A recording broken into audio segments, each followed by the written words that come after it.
بسم اللہ الرحمن الرحیم۔ یہ ہمارا چیپٹر نمبر 3 ہے اسلامک کا۔ اس سے پہلے ہم نے الشکور چیپٹر پڑھا ہے۔ یہ بھی اللہ تعالیٰ کا ایک مبارک نام ہے، مہربانی کرنے والا اس کا مطلب ہے۔ میں نے آپ کو بتایا تھا اللہ تعالیٰ کے بے شمار نام ہیں، ہمیں تو صرف گنتی کے 99 پتہ ہے جو ہم قرآن مجید کے شروع میں پڑھتے ہیں، ورنہ یہ کہ اللہ تعالیٰ اپنی تعریف میں یہ کہتے ہیں کہ اگر کوئی میری تعریفی کلمات لکھنے لگے، یعنی میری صفات لکھنے لگے، اور لکھنے کے لیے دنیا کے جتنے بھی درخت ہیں ان سب کو استعمال کرے، قلم بنا کے، پین بنا کے۔ پہلے زمانے میں آپ کو پتہ ہے نا کہ پلاسٹک کے قلم نہیں ہوتے تھے، لکڑی کے قلم ہوتے تھے جو درختوں سے بنتے تھے، تو سب کو قلم بنا کے استعمال کرے، اور دنیا کے جتنے بھی سمندر ہیں ان سب کو سیاہی بنا لے، کلر والی سیاہی بنا لے، پانی میں کلر ڈال دے اور سیاہی بنا کے استعمال کرے، تو اللہ تعالیٰ کی تعریف لکھنے لگے گا تو یہ ساری چیزیں ختم ہو جائیں گی، لیکن اللہ تعالیٰ کی تعریف ختم نہیں ہوگی۔ تو ان مبارک ناموں میں سے ایک یہ نام ہے اللطیف جل جلالہ۔ اس کے بارے میں ہم پڑھیں گے اور اس کے بارے میں سمجھیں گے کہ اس کا کیا مطلب ہے اور اس کے پڑھنے کی کیا فوائد ہیں اور اس کی کیا فضیلت ہے، ٹھیک ہے؟ اور پھر یہ پتہ چلے گا کہ اللہ تعالیٰ کی یہ صفت انبیاء علیہ الصلوۃ والسلام کے واقعات سے کیسے پتہ چلتی ہیں، اور انسان کی زندگی میں اللہ تعالیٰ کے کیا کیا احسانات ہیں، تو ان سب کی وجہ سے اللہ تعالیٰ کو اللطیف کہا جاتا ہے۔ یہ ساری چیزیں اس چیپٹر کے اندر انشاءاللہ ہم پڑھیں گے۔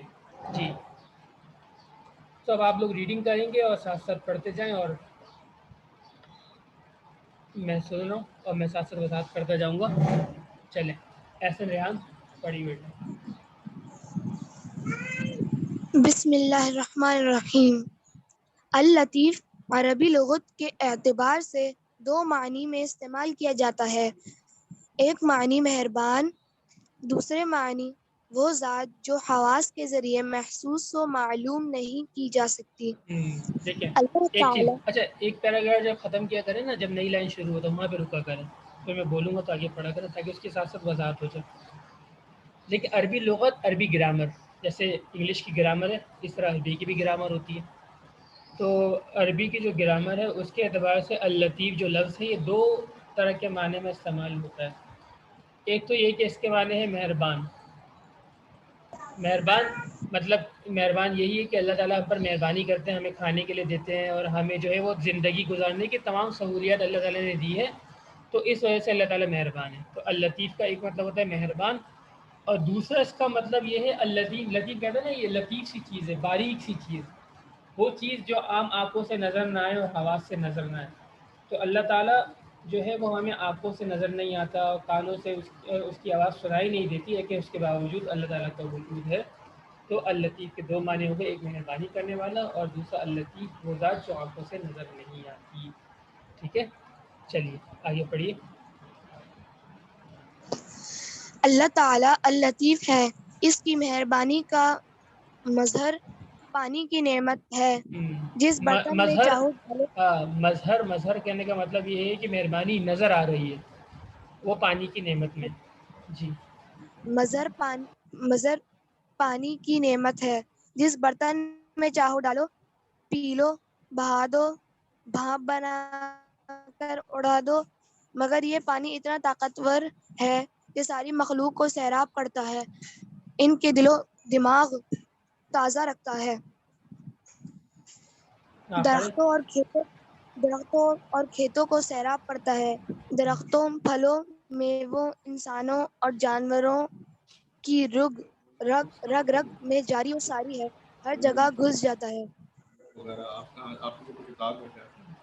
دیکھیں اس کے اندر یہ ساری باتیں بتائیے کہ پانی اللہ تعالیٰ کی نعمت ہے اور اتنی طاقتور نعمت ہے کہ اس کا حساب اگر لگانا شروع کریں تو اس کی نعمتوں کی ان نعمتوں کا ہم حساب ہی نہیں کر سکتے۔ مثال کے طور پر انسان کی زندگی کا بنیادی جز پانی ہے، اسی سے ہم جو ہے سانس ہماری بحال رہتی ہے، اسی سے ہمارے جسم میں طاقت آتی ہے، اسی سے ہمیں جو ہے کھانے کے لیے پھل سبزیاں وغیرہ ملتی ہیں۔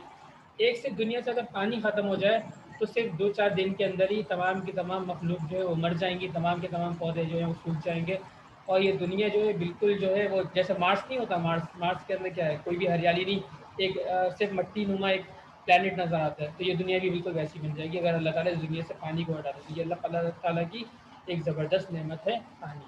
جی آگے بڑھی۔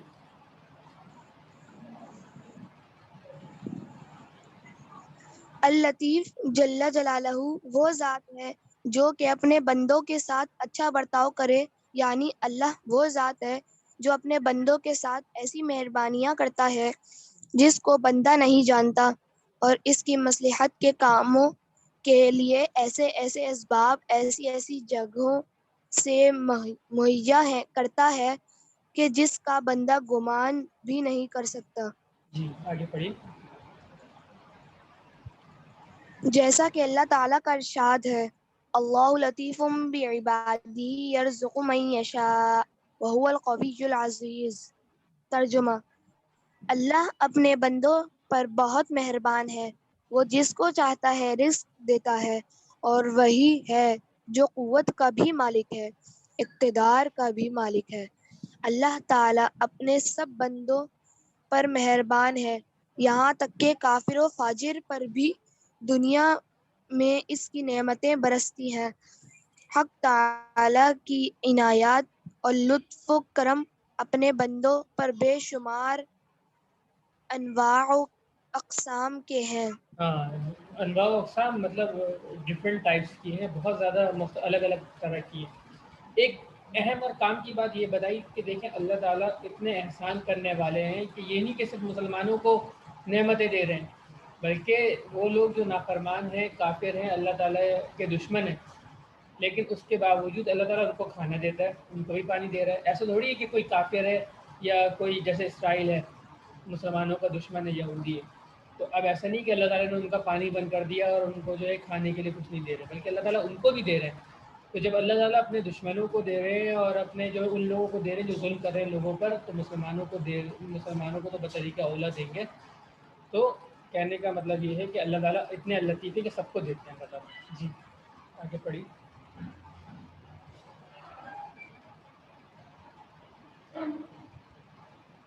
آگے بڑھیے احسن نوان۔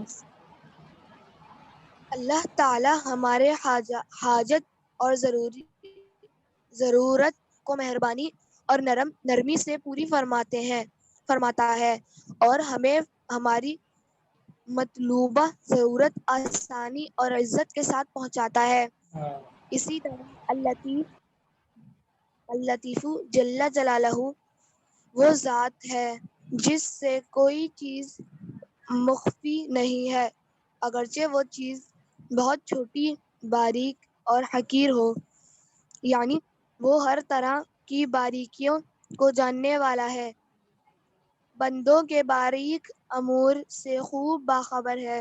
ہاں دیکھیے، اب یہ بتائیں کہ اللہ تعالیٰ نا یہ نہیں کہ ہمیں کوئی چیز دے رہا ہے تو وہ احسان جتلا رہا ہے، نہیں۔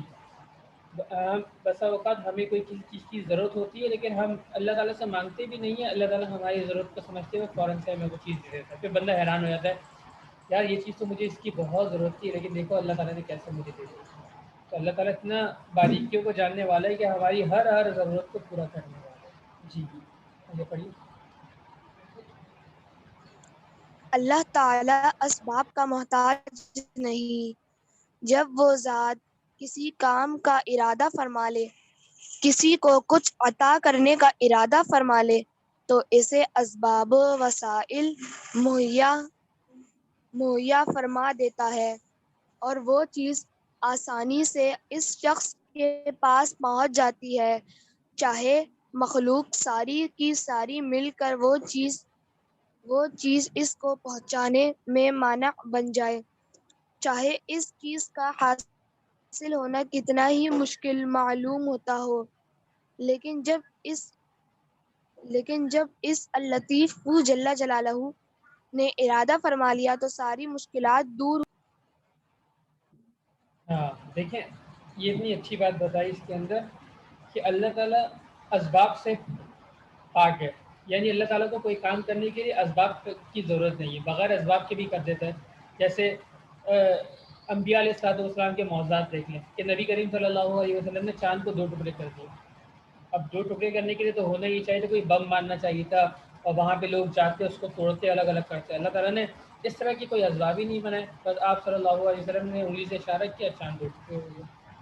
اسی طرح آپ اپنی موجودہ اس میں بھی دیکھیں کہ بسا اوقات بارش کے کچھ بھی آثار نہیں ہوتے، بارش کے کچھ بھی اثار نہیں ہوتے، لیکن ایک دم سے ہوا چلتی ہے اور بارش کا موسم بن جاتا ہے، اللہ تعالیٰ بارش برسا دیتے ہیں. اب دیکھیں یہاں پہ کوئی پیشن گوئی نہیں کی محکمہ موسمیات نے، ان کو پتہ بھی نہیں، لیکن اللہ تعالیٰ نے بارش برسا دی. تو یہ اللہ تعالیٰ جو السلام ہے، علیکم سر. وعلیکم السلام بیٹا. تو اللہ تعالیٰ بغیر اسباب کے بھی بہت سارے کام کر دیتے ہیں. بیٹا حذیفہ پیج نمبر 19 نکال لیجیے، وہاں پہ ہمارا چل رہا ہے، ہم نے ریڈنگ شروع کر دی ہے نیا چیپٹر کا. جی پڑھیے بیٹا. حضرت یوسف علیہ السلام کے سارے واقعات اسی اسم اللطیف جل جلالہ کی تجلیات کے نمونوں سے لبریز ہیں. ہاں دیکھیں ایسے بھائیوں نے ایک بات کنویں میں سنیں یہاں پہ تھوڑی سی پہلے سے بات بتا دوں تاکہ آپ لوگوں کو واقعہ پڑھنے میں بھی مزہ آئے گا یہ والا. اب یہاں پہ میں نے آپ کو پہلے بتایا تھا کہ انبیاء کے واقعات میں بھی بتایا کہ اللہ تعالیٰ کی کس طرح سے مہربانیاں ان پر بھی ہوئی ہیں. اب یہاں پہ حضرت یوسف علیہ السلام کا واقعہ تو خاص طور پہ مشہور ہے کہ ان کے بھائیوں نے ان پہ بہت ظلم کیا. کوشش یہ تھی کہ یہ کسی طرح سے مر جائیں، اور ان کی جو ہے وہ ان کے والد جو تھے حضرت یعقوب علیہ السلام، ان کی نظروں میں بہت عزت تھی، وہ عزت ختم ہو جائے، ہمیں ان سے محبت مل جائے. اور اس کے لیے انہوں نے کیا کیا، ان کو کنویں میں ڈال دیا، پھر ان کو غلام بنا کر بیچ دیا، اور یہ چاہا کہ یہ یہاں سے دور چلے جائیں. لیکن اللہ تعالیٰ نے ان کے ساتھ اتنی اچھائی کا معاملہ کیا کہ ان کو کنویں سے نکال کے مصر پہنچا دیا اور مصر کا بادشاہ بنا دیا. اور پھر یہ کہ ان کو اللہ تعالیٰ نے نبی بھی بنایا، ان کو عزت دی. تو لوگوں نے تو برا کرنا چاہا ان کے بھائیوں نے، لیکن اس کے باوجود اللہ تعالیٰ نے ان کے ساتھ اچھائی کا معاملہ کیا. تو یہ اللہ تعالیٰ کی مہربانی ہے. تو یہ اسی سے یہ واقعہ بتا رہے ہیں کہ ان کا پورا واقعہ، جیسے اللہ تعالیٰ کنویں میں ڈالا، اب کنویں میں کون آتا ہے، اللہ تعالیٰ نے وہاں لوگوں کو بھیجا، لوگ ان کو نکال کے لے گئے وہاں سے، اور پھر کہیں اور بھی لے جا سکتے تھے اور ان کو جو ہے وہ غلام بنا کے بھی بیچ سکتے تھے، لیکن اللہ تعالیٰ نے مہربانی کی کہ ان کو مصر لے گئے اور مصر کا وہاں پہ جا کے بادشاہ بنایا ان کو، اور وہاں سے لوگوں سے فائدہ پہنچایا ان کو. تو یہ بڑے عظیم نبی ہیں، انبیاء میں سے ایک ہیں، اور یہ کہ اللہ تعالیٰ نے ان کے واقعی کی طرف قرآن مجید میں پوری ایک صورت اتاری ہے. تو اسی کو یہاں پہ بتایا ہے. اب پڑھیے بیٹا. حضرت یوسف علیہ السلام کے سارے واقعات اسی اسم اللطیف جل جلالہ کی تجلیات کے نمونوں سے لبریز ہیں. بھائیوں نے کنویں میں پھینک کر ہلاک کرنے کا ارادہ کیا. اللطیف جل جلالہ نے کنویں سے نکال کر عزیز مصر کے گھر پہنچا دیا. زلیخا نے جیل یہ میں بھیج عزیز کر مصر، ذلیل کرنے کا ارادہ کیا. عزیز اللطیف مصر جو جل ہے، جلالہ نے اپنی جی عزیز مصر جیسے پہلے زمانے ہمارے زمانے میں وزیر اعظم ہوتا ہے نا، ایک صدر ہوتا ہے ایک وزیر اعظم، تو یہ عزیز مصر یوں سمجھ لیجیے کہ وزیر اعظم. تو اس وقت کا جو وزیر اعظم کا ٹائٹل تھا وہ عزیز مصر کا تھا. جی پڑھیے. زلیخا نے جیل میں بھیج کر ذلیل کرنے کا ارادہ کیا. اللطیف جل جلالہ نے اپنی قدرت سے جیل سے بادشاہت کی کرسی پر بٹھا دیا. بھائیوں نے بیٹے کو باپ سے جدا کرنے کا ارادہ کیا. اس اللطیف جل جلالہ نے سارے خاندان کو ایک ساتھ اکٹھا فرما دیا.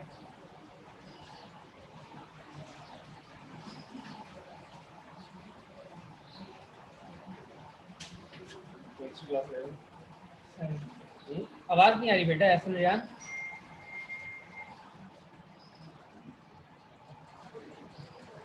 چلیں حذیفہ اندر بیٹا، باقی صاحب پڑھیے.